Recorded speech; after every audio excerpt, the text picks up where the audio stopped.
जी दी पावन पवित्र हजूरी दे अंदर जुड़ बैठी गुरु प्यारी गुरु सवारी साध संगत आप सरबत संगतां नूं नानक साई संमत 554 नवें साल दी लख लख बधाई होवे। सतगुरु पातशाह महाराज जियां दी किरपा रहमत होई है। नानक साई संमत 554वां जिहड़ा वा वो आरंभता होई है। सतगुरु पातशाह महाराज जियां ने गुरमत के अनुसार जिथे साडे ते बड़ी वड्डी रहमत कीती है, जिथे असीं अंग्रेजी नवां साल मनाउणे है, उत्थे वड्डे पद्धर ते पटाके चलाए जाते हैं, बड़ा कुछ किया जाता है। पर जिहड़ा गुरमत के अनुसार नवां साल है, इत्थे गुरु अर्जन साहिब महाराज ने बेनती करन दी जाच दसी है भी बेनती किवें करनी है। क्योंकि आरंभता दे विच पहलां अरदास दे शब्द है, तो जदों अरदास करनी होवे ते गुरु की बाणी ने अरदास करन दी जाच दसी है भी अरदास करनी किवें है। आम करके असीं जदों अरदास करते हैं भी फलाना सिंह उन्हें महाराज इन्नी वड्डी सेवा कीती, उहदे ते किरपा करियो। पर गुरु अर्जन साहिब ने अरदास करन दी जाच सिखाई है, भड़िया दाते दे कोल आके अपनियां दातां दी गिनती नहीं करीदी, इत्थे आके अपनी औगणां दी गिनती करीदी है। दाते नूं दान नहीं कीता जांदा, उहदे कोलों दान लिया जांदा है। गुरु घर दे विच केवल गुरु दी दित्ती होई दात दे नाल सेवा करके उहनूं सफल कीता जांदा है। ते असीं कई वारी दाते दे कोल आके दाते बनने का यतन करते हैं।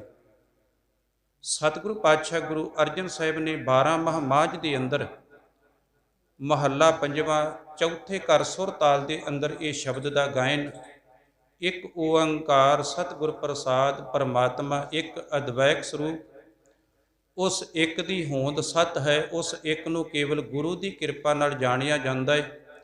हजूर ने आरंभता दे विच पहलां बेनती कीती, किरत कर्म के विछुड़े कर किरपा मेलो राम। ये शब्द के राही एक गल ते साडे सामने प्रतख है भी रब कदे विछोड़ा नहीं पाउंदा। गुरु अर्जन साहिब कहन लगे किरत कर्म के विछड़े, मेरे कीते हुए कर्मां दा करके, मेरे कीते कर्मां दा करके तेरे नाल विछोड़ा पिया है। क्योंकि संसार के अंदर आके मैं वो काम करने शुरू कर दिते जिन्हां दे नाल विछोड़ा पै गया। किरत कर्म के विछड़े कर किरपा मेलो राम। ते अपनी कर्मां दे नाल अपनी किरत दे नाल तेरे नाल मिलिया नहीं जा सकदा। तेरे नाल मिलाप केवल तेरी बख्शिश दे नाल हो सकदा है। ते तुसीं किरपा करके रहमत करके ते मैनूं अपने नाल मिला लो। चार कुंट दह दिस भ्रमे थक आए प्रभ की शाम। चारे दिशावां, चार कुंट दह दिस, 10 दिशावां दे अंदर, चार कुंटां दे अंदर उत्तर दक्षिण पूर्व पश्चिम हर पासे तो घूम के आप जी की शरण में आए हैं।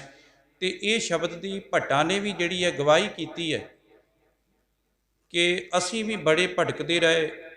1 साल तक असीं केवल भटकना दे विच ही रहे, कदी किसी साध दे डेरे, कदी किसी पुजारी दे कोल।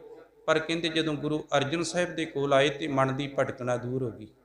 चार कुंट दह दिस भ्रमे थक आए प्रभ की शाम। हार के थक के सारे पासियां तो भरमण करके जदों कित्यों भी दल जिहड़ी झोली दे विच खैर नहीं पई, तो सतगुरु जी तुहाडी शरण विच आए हैं। तो साडा सुभाਅ किदां दा है, धीन दुध है ते बाहरी किते ना आवे कम। इत्थे मੱਝ का जिक्र नहीं किया, दुध मੱਝ भी दिंदी है। पर ਆਪਾਂ ਪਿੰਡਾਂ ਦੇ ਵਿੱਚ ਰਹਿਣ ਵਾਲੀ ਜਿਹੜੀ ਮੱਝ ਨਾ ਦੁੱਧ ਦੇਵੇ ਤੇ ਕਿਸਾਨ ਜਿਹੜੇ ਸੀ ਉਹਨੂੰ ਪੈਲੀ ਦੇ ਵਿੱਚ ਜੋ ਵੀ ਲੈਂਦੇ ਸੀ, ਉਹਨੂੰ ਬੈਲ ਦੇ ਨਾਲ ਉਹਦੇ ਨਾਲ ਹਲ ਵੀ ਵਾਹਿਆ ਜਾਂਦਾ ਸੀ ਮੱਝ ਨੂੰ ਜੋ ਕੇ ਵੀ ਜਿਹੜੀ ਮੱਝ ਦੁੱਧ ਨਹੀਂ ਸੀ ਦਿਆ ਕਰਦੀ, ਪਰ ਗਾਂ ਨੂੰ ਜੋਇਆ ਨਹੀਂ ਜਾਂਦਾ ਹਲ ਦੇ ਨਾਲ, ਇਹ ਕਿਸੇ ਕੰਮ ਨਹੀਂ ਜੇ ਦੁੱਧ ਨਹੀਂ ਦਿੰਦੀ। ਹਜੂਰ ਨੇ ਇੱਥੇ ਗਊ ਦੀ ਗੱਲ ਕੀਤੀ ਹੈ ਕਿ ਧੀਨ ਦੁੱਧ ਹੈ ਤੇ ਬਾਹਰੀ, ਜਿਵੇਂ ਗਾਂ ਜਿਹੜੀ ਦੁੱਧ ਤੋਂ ਬਿਨਾਂ ਕਿਸੇ ਕੰਮ ਨਹੀਂ, ਤੇ ਜਲ ਬਿਨ ਸਾਖ ਕੋ ਮਿਲਾਵਟੀ ਉਪਜੈ ਨਾਹੀ। ਦਾਮ ਪਾਣੀ ਤੋਂ ਬਿਨਾਂ ਜਿਵੇਂ ਖੇਤੀ ਜਿਹੜੀ ਹੈ ਉਹ ਸੜ ਸੁੱਕ ਜਾਂਦੀ ਹੈ, ਫਿਰ ਘਰ ਦੇ ਵਿੱਚ ਦਾਮ ਪੈਸੇ ਨਹੀਂ ਆਉਂਦੇ ਜਿਹੜੀ ਖੇਤੀ ਸੜ ਸੁੱਕ ਜਾਵੇ। ਤੇ ਸਾਹਿਬ ਕਿਰਪਾ ਕਰਦੇ ਨੇ, ਹਰ ਨਾਹਾ ਨਾ ਮਿਲੀਆ ਸਾਜਣੇ ਕਤ ਪਾਈਏ ਵਿਸਰਾਮ। ਜੇ ਹਰ ਨਾਹ, ਨਾਹ ਦਾ ਅਰਥ ਹੈ ਪਤੀ ਪਰਮਾਤਮਾ। ਜੇ ਮੇਰੀ ਜਿੰਦ ਨੂੰ ਉਹ ਪਤੀ ਪਰਮਾਤਮਾ ਦਾ ਮਿਲਾਪ ਨਹੀਂ ਤੇ ਮੇਰੀ ਜਿੰਦ ਨੂੰ ਕਿਤੇ ਵੀ ਟਿਕਾਣਾ ਨਹੀਂ, ਇਹ ਭਟਕਦੀ ਰਹਿੰਦੀ ਹੈ। ਜਿਤ ਘਰ ਹਰ ਕੰਤ ਨਾ ਪ੍ਰਗਟੀ, ਭੱਟ ਨਗਰ ਸੇ ਗ੍ਰਾਮ। ਜਿਸ ਘਰ ਦੇ ਅੰਦਰ, ਜਿਸ ਸਰੀਰ ਦੇ ਅੰਦਰ ਉਹ ਪਤੀ ਪਰਮਾਤਮਾ ਕੰਤ ਪ੍ਰਗਟ ਨਹੀਂ ਹੋਇਆ, ਕਹਿੰਦੇ ਉਹ ਸਰੀਰ ਐਵੇਂ ਹੈ ਜਿਵੇਂ ਭੱਟ ਦੇ ਵਾਂਗੂ ਜਿਹੜਾ ਵਾ ਉਹ ਹਮੇਸ਼ਾ ਮੱਘਦਾ ਰਹਿੰਦਾ, ਸੜਦਾ ਰਹਿੰਦਾ। ਉਹਦੇ ਅੰਦਰ ਵਿਕਾਰਾਂ ਦੀ ਅੱਗ ਜਿਹੜੀ ਹੈ ਉਹ ਸੜਦੀ ਰਹਿੰਦੀ ਹੈ। ਸਰਬ ਸਿਗਾਰ ਤੰਬੋਲ ਰਸ, ਸਣ ਦੇਹੀ ਸਭ ਖਾਮ। ਉਹਦੇ ਕੀਤੇ ਹੋਏ ਹਾਰ ਸ਼ਿੰਗਾਰ, ਉਹਨੇ ਦੇਹੀ ਨੂੰ ਸ਼ਿੰਗਾਰਿਆ ਤੇ ਬੜਾਏ। ਉਹਦੇ ਪਾਨਾਂ ਦੇ ਜਿਹੜੀ ਹੈ ਬੀੜੇ ਤੇ ਖਾਧੇ ਹੈ, ਰਸ ਜਿਹੜੇ ਜ਼ਬਾਨ ਦੇ ਰਸ ਕਸ ਤੇ ਬੜੇ ਲਾਏ ਹੈ, ਪਰ ਸਾਹਿਬ ਕਹਿੰਦੇ ਉਹ ਕਿਸੇ ਕੰਮ ਨਹੀਂ। ਪ੍ਰਭ ਸੁਆਮੀ ਕੰਤ ਵਿਹੂਣੀਆਂ, ਮੀਤ ਸੱਜਣ ਸਭ ਜਾਮ। ਜਿਹੜੀ ਜੀਵ ਰੂਪੀ ਇਸਤਰੀ ਪਤੀ ਪਰਮਾਤਮਾ ਕੰਤ ਤੋਂ ਸਖਣੀ ਹੈ, ਉਹਦੇ ਸੱਜਣ ਮਿੱਤਰ ਵੀ ਇਉਂ ਹੈ ਜਿਨ੍ਹਾਂ ਨੇ ਉਹਦੇ ਤੋਂ ਵਿਛੋੜਾ ਪਾਇਆ, ਪਰਮਾਤਮਾ ਤੋਂ ਵਿਛੋੜਾ ਪਾਇਓ, ਜਿਵੇਂ ਦੂਤਾਂ ਨੇ ਆ ਕੇ ਘੇਰਾ ਪਾ ਲਿਆ ਹੋਵੇ। ਤੇ ਸਾਹਿਬ ਜੀ ਕਿਰਪਾ ਕਰਦੇ, ਨਾਨਕ ਕੀ ਬੇਨੰਤੀ ਆ, ਕਰ ਕਿਰਪਾ ਦੀਜੇ ਨਾਮ। ਇੱਕ ਤੇਰੇ ਦਰ ਦੇ ਉੱਪਰ ਬੇਨਤੀ ਕਿ ਆਪਣੇ ਕੀਤੇ ਕਰਮਾਂ ਦਾ ਕਰਕੇ ਤੇਰੇ ਤੋਂ ਵਿਛੜਿਆ ਸੀ, ਆਪਣੇ ਕੀਤੇ ਕਰਮਾਂ ਦੇ ਨਾਲ ਮਿਲ ਨਹੀਂ ਸਕਦਾ, ਤੇਰੀ ਕਿਰਪਾ ਦੇ ਨਾਲ ਮਿਲ ਸਕਦਾ ਹੈ। ਨਾਨਕ ਕੀ ਬੇਨੰਤੀ ਆ, ਕਰ ਕਿਰਪਾ ਦੀਜੈ ਨਾਮ। ਇੱਕ ਪੀਰ ਹੋਇਆ ਮੀਆਂ ਮਿੱਠੂ, ਇਹ ਮਾਲਵੇ ਦੇ ਇਲਾਕੇ ਦੇ ਵਿੱਚ ਇਤਿਹਾਸ ਦੇ ਵਿੱਚ ਇਹਦੇ ਵਿੱਚ ਜ਼ਿਕਰ ਆਉਂਦਾ ਹੈ। ਭਾਈ ਵੀਰ ਸਿੰਘ ਹੁਣਾਂ ਨੇ ਨਾਨਕ ਚਮਤਕਾਰ ਦੇ ਵਿੱਚ ਇਹਦਾ ਜ਼ਿਕਰ ਕੀਤਾ। ਕਹਿੰਦੇ ਜਦੋਂ ਗੁਰੂ ਨਾਨਕ ਸਾਹਿਬ ਮਹਾਰਾਜ ਸਾਹਿਬ ਇਹਦੇ ਕੋਲ ਮਿਲਣ ਵਾਸਤੇ ਗਏ ਨਾ, ਤੇ ਦੂਰੋਂ ਇਹਨੇ ਵੇਖਿਆ ਆਪਣੇ ਚੇਲਿਆਂ ਦੇ ਵਿੱਚ ਬੈਠਾ ਸੀ। ਕਹਿੰਦਾ ਆਹ ਜਿਹੜਾ ਪੀਰ ਆਉਂਦਾ ਹੈ ਨਾ, ਗੁਰੂ ਨਾਨਕ ਸਾਹਿਬ ਵੱਲ ਇਸ਼ਾਰਾ ਕਰਕੇ ਆਪਣੇ ਚੇਲਿਆਂ ਨੂੰ ਕਹਿੰਦਾ, ਵੇਖਿਓ ਜਿੱਦਾਂ ਦੁੱਧ ਤੋਂ ਮਲਾਈ ਲਾਈਦੀ ਹੈ, ਇੱਦਾਂ ਇਹਨੂੰ ਮੈਂ ਨਤਾਰ ਕੇ ਰੱਖ ਦੇਣਾ। ਗੁਰੂ ਨਾਨਕ ਸਾਹਿਬ ਹਾਲੇ ਬਹੁਤ ਜ਼ਿਆਦਾ ਦੂਰ ਸੀ, ਹੁਣ ਅੰਦਰ ਦੀ ਗੱਲ ਮਹਾਰਾਜ ਸਾਹਿਬ ਜਾਣਦੇ ਸੀ। ਤੇ ਭਾਈ ਮਰਦਾਨੇ ਨੂੰ ਗੁਰੂ ਨਾਨਕ ਸਾਹਿਬ ਹੱਸ ਕੇ ਕਹਿੰਦੇ, ਉਹ ਜਿਹੜਾ ਪੀਰ ਬੈਠਾ ਹੈ ਨਾ, ਉਹ ਕਹਿੰਦਾ ਵੀ ਮੈਂ ਇਹਨਾਂ ਨੂੰ ਇਉਂ ਨਤਾਰ ਕੇ ਰੱਖ ਦੇਣਾ ਜਿਵੇਂ ਦੁੱਧ ਤੋਂ ਮਲਾਈ ਨਤਾਰ ਕੇ ਰੱਖੀ ਦੀ ਹੈ। ਤੇ ਮਹਾਰਾਜ ਕਹਿੰਦੇ, ਮਰਦਾਨਿਆਂ ਵੇਖੀ, ਜਦੋਂ ਆਪਾਂ ਇਹਦੇ ਕੋਲ ਗਏ ਇਹਨੂੰ ਇਉਂ ਨਿਚੋੜ ਕੇ ਰੱਖ ਦੇਣਾ ਜਿਵੇਂ ਨਿੰਬੂ ਨਿਚੋੜੀਦਾ ਹੈ। ਜਦੋਂ ਇੰਨੀ ਗੱਲ, ਇਹ ਹਾਲੇ ਕਿ ਬਹੁਤ ਦੂਰ ਦੀ ਗੱਲ ਹੈ, ਗੁਰੂ ਨਾਨਕ ਸਾਹਿਬ ਵੀ ਬਹੁਤ ਦੂਰ ਹੈ, ਪੀਰ ਜਿਹੜਾ ਉਹ ਆਪਣੇ ਚੇਲਿਆਂ ਦੇ ਵਿੱਚ ਬੈਠਾ ਹੈ, ਪਰ ਉਹ ਅੰਦਰ ਦੀ ਗੱਲ ਜਿਹੜੀ ਸੀ ਉਹ ਦੋਨਾਂ ਨੂੰ ਸਮਝ ਲੱਗ ਗਈ। ਗੁਰੂ ਨਾਨਕ ਸਾਹਿਬ ਨੇ ਮਰਦਾਨੇ ਨੂੰ ਕਿਹਾ ਹੈ, ਪੀਰ ਨੇ ਆਪਣੇ ਚੇਲਿਆਂ ਨੂੰ ਕਿਹਾ ਹੈ। ਜਦੋਂ ਗੁਰੂ ਨਾਨਕ ਸਾਹਿਬ ਨੇ ਮਰਦਾਨੇ ਨੂੰ ਇਹ ਗੱਲ ਕਹੀ ਤੇ ਪੀਰ ਆਪਣੇ ਚੇਲਿਆਂ ਨੂੰ ਕਹਿੰਦਾ, ਉੱਠੋ ਤਾਂ ਚਲੋ ਉਹਨੂੰ ਸੰਤ ਨੂੰ ਮਿਲ ਕੇ ਆਈਏ ਆਪਾਂ ਅੱਗੇ ਜਾ ਕੇ। ਕਹਿੰਦੇ ਹੁਣੇ ਤੇ ਤੁਸੀਂ ਕਹਿੰਦੇ ਸੀ ਵੀ ਇਹਨੂੰ ਮੈਂ ਇਉਂ ਨਤਾਰ ਕੇ ਰੱਖ ਦੇਣਾ ਜਿਵੇਂ ਮਲਾਈ ਤੋਂ ਜਿਹੜਾ ਦੁੱਧ ਤੋਂ ਮਲਾਈ ਨਤਾਰ ਕੇ ਰੱਖੀ ਦੀ ਹੈ। ਏਡੀ ਜਲਦੀ ਕੀ ਹੋਇਆ ਵੀ ਹੁਣ ਤੁਸੀਂ ਕਹਿੰਦੇ ਉੱਠ ਕੇ ਉਹਦਾ ਅੱਗੋਂ ਜਾ ਕੇ ਸਤਿਕਾਰ ਕਰਨਾ ਹੈ। ਕਹਿੰਦਾ ਜਿਹੜੀ ਗੱਲ ਉਹਨੇ ਆਖੀ, ਮੈਂ ਤੇ ਕਿਹਾ ਸੀ ਵੀ ਦੁੱਧ ਤੋਂ ਇਉਂ ਨਤਾਰ ਕੇ ਰੱਖ ਦੇਣਾ ਜਿਵੇਂ ਦੁੱਧ ਤੋਂ ਮਲਾਈ ਨਤਾਰੀ ਦੀ ਹੈ, ਤੇ ਮਲਾਈ ਨਤਾਰਿਆ ਹੋਇਆ ਦੁੱਧ ਵੀ ਕੰਮ ਆ ਜਾਂਦਾ ਹੈ। ਪਰ ਜਿਹੜੀ ਗੱਲ ਉਹਨੇ ਕਹੀ ਹੈ ਵੀ ਨਿੰਬੂ ਵਾਂਗੂ ਨਿਚੋੜ ਕੇ ਰੱਖ ਦੇਣਾ, ਨਿਚੋੜਿਆ ਹੋਇਆ ਨਿੰਬੂ ਕਿਸੇ ਕੰਮ ਨਹੀਂ ਆਉਂਦਾ। ਇਸ ਕਰਕੇ ਕਹਿੰਦਾ ਚਲੋ ਅੱਗੇ ਚੱਲ ਕੇ ਮਿਲ ਕੇ ਆਈਏ। ਗੁਰੂ ਨਾਨਕ ਸਾਹਿਬ ਮਹਾਰਾਜ ਜੀ ਨੂੰ ਮਿਲਿਆ, ਇਹ ਸੀ ਅੰਦਰ ਦੀ ਅਵਸਥਾ ਉਹਨਾਂ ਦੀ। ਤੇ ਜਾ ਕੇ ਚਰਨਾਂ ਤੇ ਝੁੱਕ ਕੇ ਕਿਹਾ, ਦਾਤਾ ਰਿੱਧੀਆਂ ਸਿੱਧੀਆਂ ਤੇ ਬੜੀਆਂ ਆ ਗਈਆਂ ਸੀ, ਅੰਦਰ ਦੀਆਂ ਤੇ ਜਾਣਨ ਲੱਗ ਪਿਆ ਸੀ, ਪਰ ਇੱਕ ਕਿਰਪਾ ਕਰ, ਅੰਦਰ ਦਾ ਹੰਕਾਰ ਟਿਕਣ ਨਹੀਂ ਦਿੰਦਾ। ਸਤਿਗੁਰ ਪਾਤਸ਼ਾਹ ਨੇ ਉਸ ਸਾਈਂ ਮੀਆਂ ਮਿੱਠੂ ਨੂੰ ਗੁਰੂ ਦੇ ਸ਼ਬਦ ਨਾਲ ਜੋੜਿਆ ਨਾ, ਕਿਹਾ, ਸਾਈਂ ਜੀ ਜਿੰਨੀ ਦੇਰ ਬੰਦੇ ਦੇ ਕੋਲ ਗਿਆਨ ਨਹੀਂ, ਨਾਮ ਨਹੀਂ, ਸਿਮਰਨ ਨਹੀਂ, ਉਨੀ ਦੇਰ ਤੱਕ ਇਹ ਹੰਕਾਰ ਜਿਹੜਾ ਬੰਦੇ ਨੂੰ ਟਿਕਣ ਨਹੀਂ ਦਿੰਦਾ। ਸਤਿਗੁਰ ਪਾਤਸ਼ਾਹ ਨੇ ਇੱਥੇ ਗੱਲ ਕੀਤੀ, ਨਾਨਕ ਕੀ ਬੇਨੰਤੀ ਆ, ਕਰ ਕਿਰਪਾ ਦੀਜੈ ਨਾਮ। ਆਪ ਕਿਰਪਾ ਕਰਕੇ ਨਾਮ ਦੀ ਦਾਤ ਬਖਸ਼ੋ। ਤੇ ਸਾਹਿਬ ਜੀ ਕਿਰਪਾ ਕਰਦੇ ਨੇ, ਹਰ ਮਿਲ ਹੋ ਸੁਆਮੀ ਸੰਗ, ਪ੍ਰਭ ਜਿਸ ਕਾ ਨਿਹਚਲ ਧਾਮ। ਨਾਮ ਦੇ ਦੁਆਰਾ ਮਿਲਾਪ ਕਿਹਦੇ ਨਾਲ ਹੋਵੇਗਾ? ਉਸ ਪਰਮਾਤਮਾ ਦੇ ਨਾਲ ਜਿਹਦਾ ਨਿਸ਼ਚਲ ਧਾਮ, ਜਿਹੜਾ ਧਾਮ ਟਿਕਾਣਾ ਜਿਹੜਾ ਨਿਸ਼ਚਲ ਹੈ, ਕਦੇ ਹਿੱਲਦਾ ਨਹੀਂ। ਅਸੀਂ ਵੀ ਟਿਕਾਣੇ ਬਣਾਏ ਹੈ, ਸਾਡੇ ਟਿਕਾਣੇ ਹਿੱਲ ਜਾਣ ਵਾਲੇ ਹੈ। ਆਪਣੇ ਸਾਹਮਣੇ ਆ ਜਿਹੜੀ ਇਲੈਕਸ਼ਨ ਹੈ ਨਾ, ਇਹਨੇ ਬੰਦੇ ਦੇ ਬੜੇ ਵੱਡੇ ਭਰਮ ਜਿਹੜੇ ਦੂਰ ਕਰ ਦਿੱਤੇ। ਬੰਦਾ ਸੋਚਦਾ ਸੀ ਪੈਸੇ ਨਾਲ ਕੁਝ ਵੀ ਖਰੀਦਿਆ ਜਾ ਸਕਦਾ ਹੈ, ਪਰ ਇਹ ਇਲੈਕਸ਼ਨ ਦੇ ਵਿੱਚ ਉਹਨਾਂ ਦੀ ਜਿੱਤ ਹੋਈ ਜਿਨ੍ਹਾਂ ਨੇ ਸਾਈਕਲ ਤੇ ਵੋਟਾਂ ਮੰਗੀਆਂ ਸੀ। ਉਹ ਬੰਦੇ ਜਿੱਤੇ ਜਿਹੜੇ ਕਹਿੰਦੇ ਅਸੀਂ 1 ਰੁਪਈਆ ਵੀ ਨਹੀਂ ਖਰਚਿਆ, ਅਸੀਂ ਸਾਈਕਲ ਤੇ ਜਾਂਦੇ ਸੀ ਤੇ ਦੂਸਰੇ ਬੰਨੇ 50-50 ਗੱਡੀਆਂ ਤੇ ਲੋਕ ਆਉਂਦੇ ਸੀ।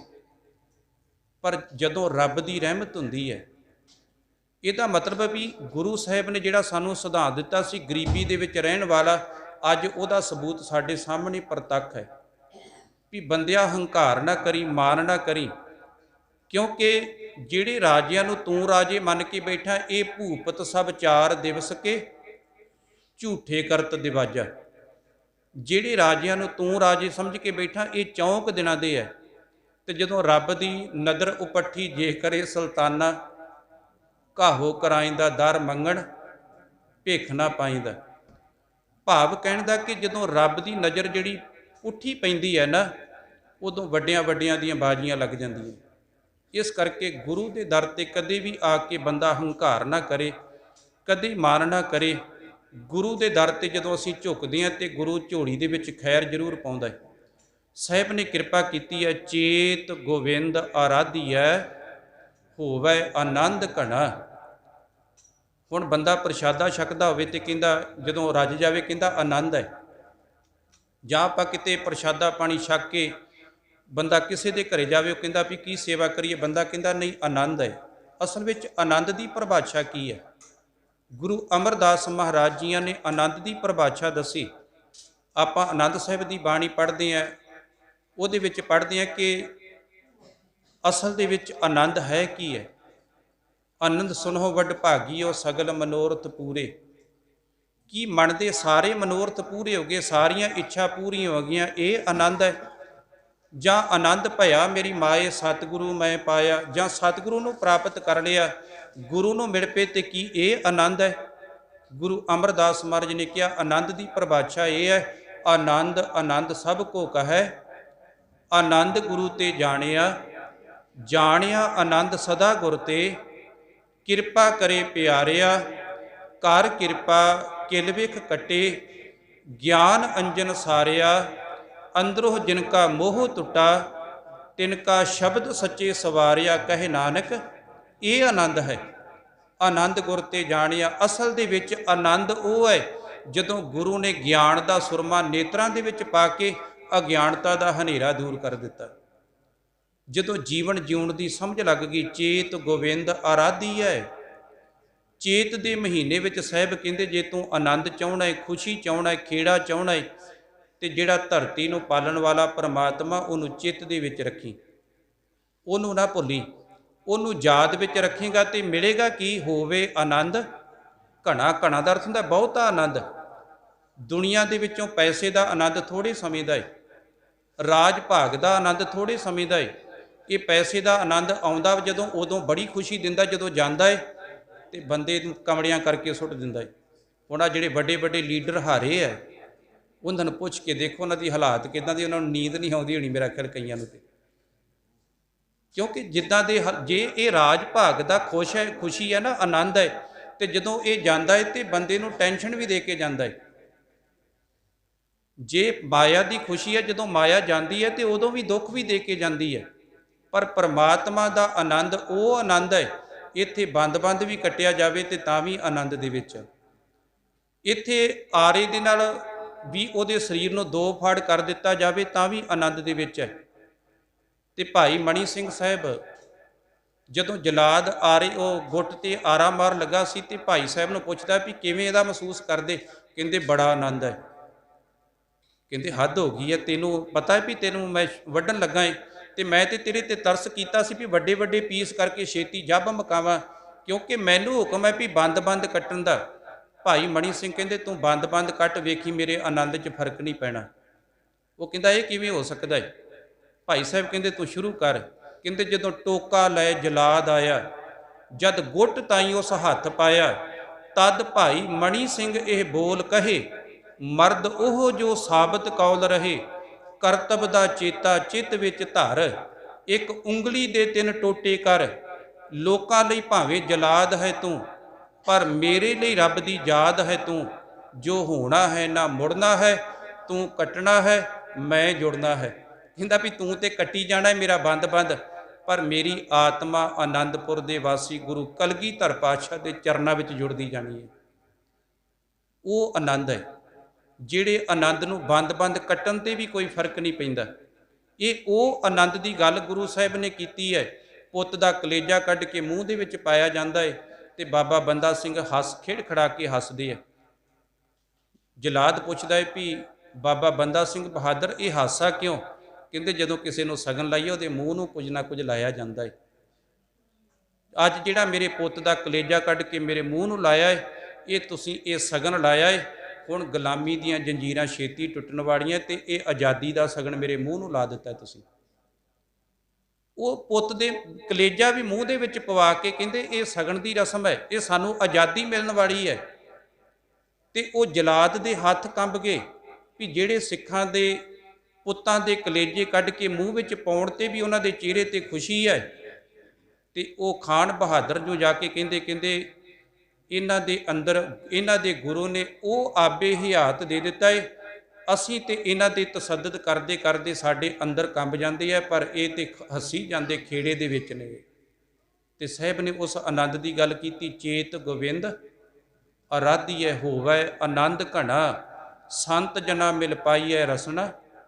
ਨਾ ਆਪਣ ਸੱਤ ਸੰਗੀਆਂ ਦੇ ਵਿੱਚ ਮਿਲ ਕੇ, ਸੰਤ ਜਨ ਗੁਰਮੁਖਾਂ ਦੇ ਨਾਲ ਮਿਲ ਕੇ, ਉਹਨਾਂ ਸੰਤਾਂ ਦੇ ਨਾਲ ਨਹੀਂ ਜਿੱਥੇ ਸਾਡੇ ਲੀਡਰ ਕੱਟੇ ਲੈ ਕੇ ਜਾਂਦੇ ਆ, ਉੱਥੇ ਉਹ ਕੱਟਾ ਦਿੱਤਿਆਂ ਵੀ ਆਨੰਦ ਨਹੀਂ ਆਉਂਦਾ, ਉਹ ਬਾਅਦ 'ਚ ਲੱਭਦੇ ਫਿਰਦੇ ਆ। ਇੱਥੇ ਉਹਨਾਂ ਗੁਰਮੁਖਾਂ ਦੀ ਗੱਲ ਕੀਤੀ ਜਿਹੜੇ ਰੱਬ ਦੇ ਰੰਗ ਵਿੱਚ ਰੰਗੇ ਹੋਏ ਆ, ਜਿਨ੍ਹਾਂ ਨੂੰ ਦੁਨੀਆਦਾਰੀ ਦੇ ਨਾਲ ਨਹੀਂ, ਕੋਈ ਰਾਜ ਭਾਗ ਦੇ ਨਾਲ ਨਹੀਂ, ਜਿਨ੍ਹਾਂ ਨੂੰ ਕਿਸੇ ਰਾਜੇ ਮਹਾਰਾਜੇ ਦੇ ਨਾਲ ਨਹੀਂ, ਉਹ ਇੱਕੇ ਦੇ ਨਾਲ ਜੁੜੇ ਹੋਏ ਆ ਤੇ ਉਹਦੇ ਨਾਲ ਹੀ ਜੁੜਨ ਦੀ ਸਾਰਿਆਂ ਨੂੰ ਤਕੀਦ ਕਰਦੇ ਆ। ਜਿਹੜੇ ਦੁਨੀਆ ਦੀ ਪਰਵਾਹ ਨਹੀਂ ਕਰਦੇ, ਕਿਉਂਕਿ ਅਸਲ ਦੇ ਵਿੱਚ ਜਿਹੜਾ ਰੱਬ ਦੇ ਰੰਗ ਵਿੱਚ ਰੰਗਿਆ ਹੋਇਆ ਮਹਾਂਪੁਰਖ ਹੈ ਨਾ, ਉਹਦੀ ਤੇ ਦੁਨੀਆ ਦੀ ਵੈਸੇ ਬਣਦੀ ਨਹੀਂ ਗੀ, ਕਿਉਂਕਿ ਉਹਦਾ ਸੁਭਾਅ ਵੱਖਰਾ ਹੈ ਤੇ ਦੁਨੀਆ ਦੇ ਰਾਜ ਭਾਗ ਕਰਨ ਵਾਲੇ ਦਾ ਸੁਭਾਅ ਵੱਖਰਾ ਹੈ। ਸਤਿਗੁਰਾਂ ਨੇ ਉਹਨਾਂ ਦੀ ਗੱਲ ਕੀਤੀ, ਸੰਤ ਜਨਾ ਮਿਲ ਪਾਈ ਹੈ ਰਸਨਾ ਨਾਮ ਭਣਾ। ਸੱਤ ਸੰਗੀਆਂ ਵਿੱਚ ਮਿਲ ਕੇ, ਗੁਰਮੁਖਾਂ ਦੇ ਨਾਲ ਮਿਲ ਕੇ, ਰਸਨਾ ਦੇ ਨਾਲ ਪਰਮਾਤਮਾ ਦੇ ਗੁਣਾਂ ਨੂੰ ਗਾ। ਰਸਨਾ ਦੇ ਨਾਲ ਗੁਣ ਗਾਉਣ ਦੇ ਨਾਲ ਕੀ ਹੋਵੇਗਾ? ਆਪਾਂ ਦੇਖਦੇ ਇੱਕ ਬਿਰਛ ਹੈ, ਉਹਦਾ ਪੱਤਾ ਤੋੜੀ ਉਹਦੇ ਵਿੱਚੋਂ ਵੀ ਪਾਣੀ ਨਿਕਲਦਾ ਹੈ, ਟਾਹਣੀ ਤੋੜੀ ਉਹਦੇ 'ਚੋਂ ਵੀ ਪਾਣੀ ਨਿਕਲਦਾ ਹੈ, ਉਹਦਾ ਫਲ ਤੋੜੀ ਉਹਦੇ 'ਚੋਂ ਵੀ ਪਾਣੀ ਨਿਕਲਦਾ। ਤੇ ਬੰਦਾ ਸੋਚੇਗਾ ਵੀ ਪਾਣੀ ਪਾਇਆ ਤੇ ਜੜ੍ਹਾਂ ਨੂੰ ਸੀ, ਜੜ੍ਹਾਂ ਨੂੰ ਦਿੱਤਾ ਹੋਇਆ ਪਾਣੀ ਉਹਦੇ ਹਰ ਪੱਤੇ ਦੇ ਵਿੱਚ, ਹਰ ਟਾਹਣੀ ਦੇ ਵਿੱਚ, ਹਰ ਤਣੇ ਦੇ ਵਿੱਚ ਗਿਆ। ਇਸੇ ਤਰ੍ਹਾਂ ਜਦੋਂ ਮਨੁੱਖ ਰਸਨਾ ਦੇ ਨਾਲ ਬਾਣੀ ਪੜ੍ਹਦਾ ਹੈ, ਨਾਮ ਜਪਦਾ ਹੈ, ਉਹਦਾ ਵੀ ਰੋਮ ਰੋਮ ਦੇ ਵਿੱਚ ਅਸਰ ਹੁੰਦਾ ਹੈ। ਗੁਰਬਾਣੀ ਪੜ੍ਹਨ ਦੇ ਨਾਲ ਸਾਹਿਬ ਕਿਰਪਾ ਕਰਦੇ ਹੈ। ਅਸਲ ਦੇ ਵਿੱਚ ਸੰਤ ਜਨਾ ਮਿਲ ਪਾਈਏ ਰਸਨਾ ਨਾਮ ਭਣਾ, ਜਿਨ ਪਾਇਆ ਪ੍ਰਭ ਆਪਣਾ ਆਏ ਤਿਸੇ ਗਣਾ। ਜਿਨ੍ਹਾਂ ਨੇ ਆਪਣੇ ਪ੍ਰਭੂ ਪਰਮਾਤਮਾ ਨੂੰ ਪ੍ਰਾਪਤ ਕਰ ਲਿਆ, ਉਹਨਾਂ ਦਾ ਸੰਸਾਰ ਤੇ ਆਉਣਾ ਸਫਲਾ ਹੋ ਗਿਆ। ਇੱਕ ਖਿਨ ਤਿਸ ਬਿਨ ਜੀਵਨਾ ਬਿਰਥਾ ਜਨਮ ਜਣਾ, ਇੱਕ ਖਿਨ ਵੀ ਉਹਦੇ ਨਾਮ ਤੋਂ ਬਿਨਾਂ ਜਿਉਣਾ। ਸਾਹਿਬ ਕਿਰਪਾ ਕਰਦੇ ਹੈ, ਬਿਰਥਾ ਜਨਮ ਜਣਾ, ਉਹ ਜਨਮ ਜਿਹੜਾ ਬੇਅਰਥ ਹੈ। ਕਿਉਂਕਿ ਸਾਹਿਬ ਦੇ ਪਾਵਨ ਬੋਲ ਗੁਰੂ ਨਾਨਕ ਸਾਹਿਬ ਦੇ, ਆਖਾਂ ਜੀਵਾ ਬਿਸਰੈ ਮਰ ਜਾਓ, ਆਖਣ ਔਖਾ ਸਾਚਾ ਨਾਉ। ਅਸਲ ਦੇ ਵਿੱਚ ਸਾਹਿਬ ਕਹਿੰਦੇ ਉਹਦੇ ਨਾਮ ਨੂੰ ਆਖਣ ਤੇ ਹੀ ਤੇਰਾ ਜੀਵਨ ਹੈ, ਉਹਦਾ ਨਾਮ ਭੁੱਲ ਜਾਣ ਤੇ ਆਤਮਕ ਮੌਤ ਹੈ। ਜਲ ਥਲ ਮਹੀਅਲ ਪੂਰਿਆ ਰਵਿਆ ਵਿੱਚ ਬਣਾ, ਉਹ ਜਲ ਦੇ ਅੰਦਰ, ਥਲ ਦੇ ਅੰਦਰ, ਧਰਤੀ ਦੇ ਅੰਦਰ, ਪਲਾੜ ਦੇ ਅੰਦਰ, ਹਰ ਜਗ੍ਹਾ ਤੇ ਉਹ ਵਸਿਆ ਹੋਇਆ ਹੈ। ਸੋ ਪ੍ਰਭ ਚੇਤਨ ਆਵਈ ਕਿਤੜਾ ਦੁੱਖ ਗਣਾ। ਕਹਿੰਦੇ ਜਦੋਂ ਉਹ ਪ੍ਰਭੂ ਪਰਮਾਤਮਾ ਚਿੱਤ ਦੇ ਵਿੱਚੋਂ ਭੁੱਲ ਜਾਂਦਾ ਹੈ, ਕਿੰਨਾ ਕੁ ਦੁੱਖ ਹੈ, ਉਸ ਦੁੱਖ ਦੇ ਬਾਰੇ ਦੱਸਿਆ ਨਹੀਂ ਜਾ ਸਕਦਾ। ਉਹ ਕਿੰਨਾ ਕੁ ਦੁੱਖ ਹੈ, ਕਿਉਂਕਿ ਭਗਤ ਸਾਹਿਬਾਨਾਂ ਨੇ ਇੱਥੋਂ ਤੱਕ ਕਿਹਾ, ਕਰਵਤ ਭਲਾ ਨਾ ਕਰਵਟ ਤੇਰੀ, ਲਾਗ ਗਲੇ ਸੁਣ ਬਿਨਤੀ ਮੇਰੀ। ਪਰਮਾਤਮਾ ਹਉ ਵਾਰੀ ਮੁਖ ਫੇਰ ਪਿਆਰੇ, ਕਰਵਤ ਦੇ ਮੋਕੋ ਕਾਹੇ ਕੋ, ਕਰਵਟ ਦੇ ਮੋਕੋ ਕਾਹੇ ਕੋ ਮਾਰੇ। ਕਹਿੰਦੀ ਪਰਮਾਤਮਾ ਜੇ ਤੂੰ ਮੇਰੇ ਤੋਂ ਮੁਖ ਫੇਰਨਾ ਹੈ ਨਾ, ਜਿਵੇਂ ਕੋਈ ਆਰੇ ਦੇ ਨਾਲ ਸਰੀਰ ਨੂੰ ਚੀਰ ਦੇਵੇ, ਉਹਦੇ ਉਹਨਾਂ ਦੁੱਖ ਹੁੰਦਾ ਏ ਜਦੋਂ ਤੂੰ ਸਾਡੇ ਤੋਂ ਮੁਖ ਮੋੜ ਲੈਣਾ, ਪਾਸੇ ਕਰ ਲੈਣਾ। ਇਹ ਭਗਤ ਸਾਹਿਬਾਨ ਕਹਿੰਦੇ ਆ, ਕਹਿੰਦੇ ਇਸ ਕਰਕੇ ਪਰਮਾਤਮਾ ਸਾਡੇ ਵੱਲੋਂ ਮੁਖ ਨਾ ਫੇਰੀ, ਸਾਡੇ ਵੱਲ ਮੁਖ ਕਰਕੇ ਰੱਖੀ, ਕਿਉਂਕਿ ਇਹ ਦੁੱਖ ਬਰਦਾਸ਼ਤ ਤੋਂ ਰਹਿਤ ਹੈ। ਭਾਈ ਮਤੀ ਦਾਸ ਨੂੰ ਪੁੱਛਿਆ ਸੀ ਜਲਾਦ ਨੇ, ਆਖਰੀ ਕੋਈ ਖਾਸ਼? ਕਹਿਣ ਲੱਗਾ ਜਦੋਂ ਸਿਰ ਤੇ ਆਰਾ ਰੱਖੇ ਨਾ, ਇੱਕ ਕਿਰਪਾ ਕਰੀ ਮੇਰਾ ਮੂੰਹ ਜਿਹੜਾ ਵਾ, ਮੇਰਾ ਜਿਹੜਾ ਚਿਹਰਾ ਜਿਹੜਾ ਉਹ ਧੰਨ ਗੁਰੂ ਤੇਗ ਬਹਾਦਰ ਸਾਹਿਬ ਵੱਲ ਹੋਵੇ। ਕਹਿੰਦਾ ਕਿਉਂ? ਕਹਿੰਦਾ ਜਦੋਂ ਗੁਰੂ ਸਾਹਮਣੇ ਹੁੰਦਾ ਹੈ ਨਾ, ਇੱਕ ਆਰਾ ਕੀ ਭਾਵੇਂ 100 ਆਰੇ ਵੀ ਸਰੀਰ ਤੇ ਫੇਰ ਦੇਵੇ, ਫਿਰ ਦੁੱਖ ਕੋਈ ਨਹੀਂ। ਜੇ ਗੁਰੂ ਵੱਲ, ਮੇਰੇ ਵੱਲ ਤੂੰ ਮੇਰੀ ਪਿੱਠ ਕਰ ਦਿੱਤੀ, ਫਿਰ ਆਰੇ ਤੋਂ ਬਿਨਾਂ ਹੀ ਮੈਂ ਮਰ ਜਾਵਾਂਗਾ। ਇਹ ਸੀ ਉਹਨਾਂ ਦੇ ਅੰਦਰ ਦਾ ਦਰਦ। ਸਾਹਿਬ ਜੀ ਕਿਰਪਾ ਕਰਦੇ ਆ, ਜਲ ਥਲ ਮਹੀਲ ਪੂਰਿਆ ਰਵਿਆ ਵਿੱਚ ਵਣਾ, ਸੋ ਪ੍ਰਭ ਚੇਤਨਾ ਆਵਈ ਕਿਤੜਾ ਦੁੱਖ ਗਣਾ, ਜਿਨੀ ਰਾਵਿਆ ਸੋ ਪ੍ਰਭੂ ਤਿੰਨਾ ਭਾਗ ਮਨਾ। ਜਿਨ੍ਹਾਂ ਨੇ ਆਪਣੇ ਮਾਲਕ ਨੂੰ ਚੇਤੇ ਦੇ ਵਿੱਚ ਰੱਖਿਆ, ਉਹ ਭਾਗਾਂ ਵਾਲੇ ਨੇ। ਆਮ ਕਰਕੇ ਨਾ ਆਪਾਂ ਕਈ ਵਾਰੀ ਸ਼ਬਦ ਵਰਤਦੇ ਹਾਂ, ਵੱਡ ਭਾਗੀ ਹਰ ਸੰਗਤ ਪਾਵੇ, ਤੇ ਇਹਦੇ ਅਰਥ ਵੀ ਕਈ ਵਾਰੀ ਆਪਾਂ ਇਹੀ ਕਰਦੇ ਵੀ ਵੱਡੇ ਭਾਗਾਂ ਵਾਲੇ ਸੰਗਤ ਵਿੱਚ ਆਉਂਦੇ ਆ। ਪਰ ਮੈਂ ਇੱਕ ਵਿਦਵਾਨ ਦੇ ਅਰਥ ਪੜ੍ਹੇ, ਬੜੇ ਕਮਾਲ ਦੇ, ਮੈਨੂੰ ਬੜੇ ਚੰਗੇ ਲੱਗੇ। ਉਹ ਕਹਿੰਦਾ ਵੱਡ ਭਾਗੀ, ਆਪਾਂ ਇਹ ਕਹਿੰਦੇ ਆ ਵੀ ਵੱਡਿਆਂ ਭਾਗਾਂ ਵਾਲਾ ਗੁਰੂ ਦੀ ਸੰਗਤ ਵਿੱਚ ਆਉਂਦਾ ਹੈ। ਉਹ ਕਹਿੰਦਾ ਨਹੀਂ, ਆਪਾਂ ਕਹਾਂਗੇ ਇਹ ਕਿਵੇਂ ਗੱਲ। ਉਹ ਕਹਿੰਦਾ ਜਦੋਂ ਬੰਦਾ ਅਨਪੜ੍ਹ ਹੋਵੇ, ਬੱਚਾ ਅਨਪੜ੍ਹ ਜਿਹੜਾ, ਉਹਨੂੰ ਪਹਿਲਾਂ ਟੀਚਰ ਦੇ ਕੋਲ ਖੜੀਦਾ ਹੈ, ਉਹ ਟੀਚਰ ਕੋਲ ਪੜ੍ਹ ਕੇ ਫਿਰ ਪੜ੍ਹਿਆ ਲਿਖਿਆ ਬਣਦਾ ਹੈ। ਬਿਮਾਰ ਨੂੰ ਡਾਕਟਰ ਕੋਲ ਖੜੀਦਾ ਹੈ ਤੇ ਡਾਕਟਰ ਕੋਲ ਜਾ ਕੇ ਤੰਦਰੁਸਤ ਹੁੰਦਾ ਹੈ। ਇੱਕ ਅਨਪੜ੍ਹ ਉਹ ਜਿਹੜਾ ਮਾਸਟਰ ਦੇ ਕੋਲ ਜਾ ਕੇ ਪੜ੍ਹਿਆ ਲਿਖਿਆ ਹੋਇਆ, ਇੱਕ ਬਿਮਾਰ ਡਾਕਟਰ ਦੇ ਕੋਲ ਜਾ ਕੇ ਤੰਦਰੁਸਤ ਹੋਇਆ। ਜਿਹੜਾ ਮਾੜੇ ਭਾਗਾਂ ਵਾਲਾ ਸੀ ਉਹ ਗੁਰੂ ਕੋਲ ਆ ਕੇ ਵੱਡੀਆਂ ਭਾਗਾਂ ਵਾਲਾ ਹੋਇਆ। ਵੱਡਿਆਂ ਭਾਗਾਂ ਵਾਲਾ ਉਹ ਨਹੀਂ ਜਿਹੜਾ ਆਇਆ ਹੈ, ਵੱਡੇ ਭਾਗ ਗੁਰੂ ਨੇ ਬਣਾਏ ਜਦੋਂ ਗੁਰੂ ਦੇ ਕੋਲ ਆ ਗਿਆ। ਇੱਥੇ ਵੀ ਸਤਿਗੁਰ ਪਾਤਸ਼ਾਹ ਨੇ ਕਿਰਪਾ ਕੀਤੀ, ਜਿਨੀ ਰਾਵਿਆ ਸੋ ਪ੍ਰਭੂ ਤਿੰਨਾ ਭਾਗ ਮਣਾ। ਉਹ ਭਾਗਾਂ ਵਾਲੇ ਨੇ ਜਿਹੜੇ ਗੁਰੂ ਨੂੰ ਚੇਤੇ ਦੇ ਵਿੱਚ ਰੱਖਦੇ, ਹਰ ਦਰਸ਼ਨ ਕਉ ਮਨ ਲੋਚਦਾ, ਨਾਨਕ ਪਿਆਸ ਮਣਾ। ਤੇ ਸਾਹਿਬ ਜੀ ਕਿਰਪਾ ਕਰਦੇ, ਹਰ ਦਰਸ਼ਨ ਕਉ ਮਨ ਲੋਚਦਾ। ਮੇਰਾ ਮਨ ਜਿਹੜਾ ਏ, ਮੇਰਾ ਮਨ ਲੋਚੈ ਗੁਰ ਦਰਸ਼ਨ ਤਾਈ, ਬਿਲਪ ਕਰੇ ਚਾਤਰ ਕੀ ਨਿਆਈ। ਪਪੀਹੇ ਦੀ ਵਾਲੀ ਗੁਰੂ ਸਾਹਿਬ ਨੇ ਇੱਥੇ ਦਰਸ਼ਨਾਂ ਦੀ ਗੱਲ ਤੇ ਨਾਲ ਪਪੀਹੇ ਦੀ ਉਦਾਹਰਨ ਦਿੱਤੀ ਹੈ। ਉਹ ਪਪੀਹਾ ਜਿਹੜਾ ਸਵੰਤੀ ਬੂੰਦ ਵਾਸਤੇ ਤੜਫਦਾ ਹੈ, ਉਹਨੂੰ ਕਿਸੇ ਨੇ ਕਿਹਾ, ਦੇਖ ਆ ਸਮੁੰਦਰ ਪਾਣੀ ਦਾ ਭਰਿਆ ਪਿਆ, ਸੱਪੜ ਨਦੀਆਂ ਪਾਣੀ ਦੀਆਂ ਭਰੀਆਂ ਪਈਆਂ, ਤੂੰ ਇੱਕ ਬੂੰਦ ਨੂੰ ਤਰਸਦਾ ਪਿਆ। ਉਹ ਕਹਿੰਦਾ ਨਹੀਂ, ਮੇਰਾ ਜੀਵਨ ਕੇਵਲ ਉਸ ਬੂੰਦ ਦੇ ਵਿੱਚ ਹੈ। ਸਿੱਖ ਨੂੰ ਉਦਾਹਰਨ ਦਿੱਤੀ ਵੀ ਜਿੰਨੇ ਮਰਜ਼ੀ ਦੁਨੀਆ ਦੇ ਪਦਾਰਥ ਪਏ ਹੋਣ, ਜਿੰਨੇ ਮਰਜ਼ੀ ਦੁਨੀਆ ਤੇ ਰੰਗ ਰਸ ਭੋਗ ਹੋਣ, ਪਰ ਚੇਤੇ ਰੱਖੀ ਗੁਰੂ ਦੇ ਦਰਸ਼ਨਾਂ ਤੋਂ ਬਿਨਾਂ ਤੇਰੇ ਅੰਦਰ ਤੜਫ ਹੋਵੇ। ਹਰ ਦਰਸ਼ਨ ਕੋ ਮਨ ਲੋਚਦਾ, ਨਾਨਕ ਪਿਆਸ ਮਣਾ, ਚੇਤ ਮਿਲਾਏ ਸੋ ਪ੍ਰਭੂ ਤਿਸ ਕੈ ਪਾਏ ਲੱਗਾ। ਜਦੋਂ ਗੁਰੂ ਦੇ ਚਰਨਾਂ ਨਾਲ, ਗੁਰੂ ਦੇ ਸ਼ਬਦ ਨਾਲ ਜੁੜ ਜਾਵੇਗਾ, ਚੇਤ ਦੇ ਮਹੀਨੇ ਵਿੱਚ ਤੇਰਾ ਵੀ ਗੁਰੂ ਦੇ ਨਾਲ ਮਿਲਾਪ ਹੋ ਜਾਵੇਗਾ। ਇਹ ਧੰਨ ਗੁਰੂ ਅਰਜਨ ਸਾਹਿਬ ਮਹਾਰਾਜ ਜੀ ਨੇ ਕਿਰਪਾ ਕੀਤੀ ਹੈ।